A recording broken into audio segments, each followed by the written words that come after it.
Venezuela అధ్యక్షుడు Nicholas మదురోను ఆయన భార్యతో సహా తమ సైన్యం అదుపులోకి తీసుకుని దేశం బయటకు తరలించినట్లు అమెరికా అధ్యక్షుడు డొనాల్డ్ ట్రంప్ ప్రకటించారు. మదురోపై డ్రగ్స్ అక్రమ రవాణా, నార్కో టెర్రరిజం ఆరోపణలు చేస్తూ అధ్యక్షుడు ట్రంప్ ఈ చర్యలు చేపట్టారు. ఒక దేశ అధ్యక్షుడిని అమెరికా ఎలా అదుపులోకి తీసుకోగలిగింది? ఈ ఆపరేషన్ ఎలా పూర్తి చేసింది? కొన్ని నెలల పాటు సాగిన ఖచ్చితమైన ప్రణాళిక, రిహార్సల్స్ ఫలితమే ఈ మిషన్. అమెరికా గూఢచారులు కొన్ని నెలలుగా వెనెజువెలా అధ్యక్షుడు నికోలస్ మదురో ప్రతి కదలికను గమనిస్తున్నారు. అమెరికాకు సమాచారం అందించే వెనెజువెలా ప్రభుత్వానికి చెందిన ఒక వ్యక్తి సహా చిన్న బృందం అన్ని విషయాలను గమనిస్తుండేది.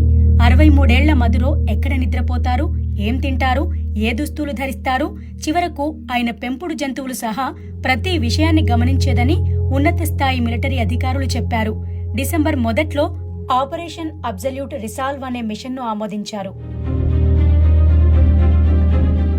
ప్రణాళికలో భాగంగా సుశిక్షితులైన అమెరికా బలగాలు కారకస్లోని మదురో సురక్షితమైన ఇంటిని పోలిన ఇంటిని అచ్చుగుత్తినట్టుగా నిర్మించి అందులోకి ప్రవేశించే మార్గాలను సాధన చేశాయి. లాటిన్ అమెరికాలో అమెరికా మిలిటరీ అసాధారణ జోక్యానికి సంబంధించిన ప్రణాళిక ఇది.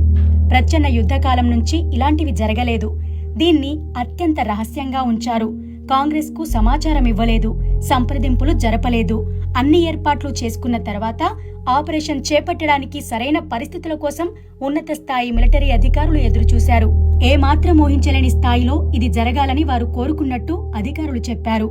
4 రోజుల క్రితం ట్రంప్ ఆమోదించిన వెంటనే ప్లాన్ అమలు చేయాలనుకున్నప్పటికీ అనుకూల వాతావరణ పరిస్థితుల కోసం వేచి ఉండాల్సి వచ్చింది. క్రిస్మస్, న్యూ ఇయర్ వారాల్లో అమెరికా మిలిటరీలోని మహిళా, పురుష సైనికులు ప్లాన్ను అమలు చేసేందుకు సన్నద్ధంగా ఉండి సరైన సమయం కోసం అధ్యక్షుడి ఆదేశాల కోసం సహనంతో నిరీక్షించారు అని దేశ అత్యున్నత ర్యాంకింగ్ మిలిటరీ అధికారి డిసెంబర్ 3 ఉదయం న్యూస్ కాన్ఫరెన్స్ లో చెప్పారు. మిషన్ ప్రారంభించాలన్న ఆదేశం ఎట్టకేలకు అమెరికా అధ్యక్షుడి నుంచి శుక్రవారం రాత్రి 10:46 అందింది.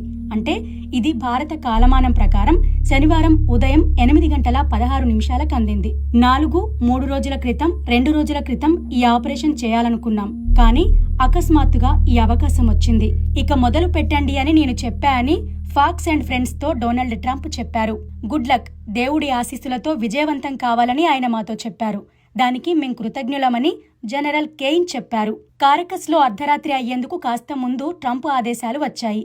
దీంతో చీకట్లో ఆపరేషన్ పూర్తి చేసేందుకు అవకాశం దొరికింది. ఫలితంగా భూ, సముద్ర, వాయు మార్గాల్లో 2:20 పాటు ఆపరేషన్ సాగింది. వాషింగ్టన్ తో పాటు మొత్తం ప్రపంచాన్ని నివ్వెరపరిచింది. ఇటీవలి నెలల్లో ఆ ప్రాంతంలో వేలాది అమెరికా బలగాలను మోహరించారు. ఎయిర్ క్రాఫ్ట్ క్యారియర్, పదుల సంఖ్యలో భారీ యుద్ధ నౌకలు తరలించారు.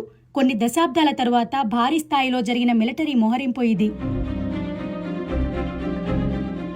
ఆపరేషన్ అబ్సల్యూట్ రిసాల్వ్ మొదటి సంకేతాలు గగనతలంలో కనిపించాయి. బాంబర్లు, ఫైటర్ జెట్లు, గూఢచార విమానాలు సహా 150కి పైగా ఎయిర్ క్రాఫ్ట్లను ఆపరేషన్ సమయంలో ఒకే రాత్రి మోహరించారని అమెరికా అధికారులు చెప్పారు. అది చాలా కష్టమైన, అతి క్లిష్టమైన ఆపరేషన్ అని ట్రంప్ ఫాక్స్ న్యూస్ తో చెప్పారు. అవసరమైన ప్రతి చోట ఫైటర్ జెట్ ఉంది అని తెలిపారు.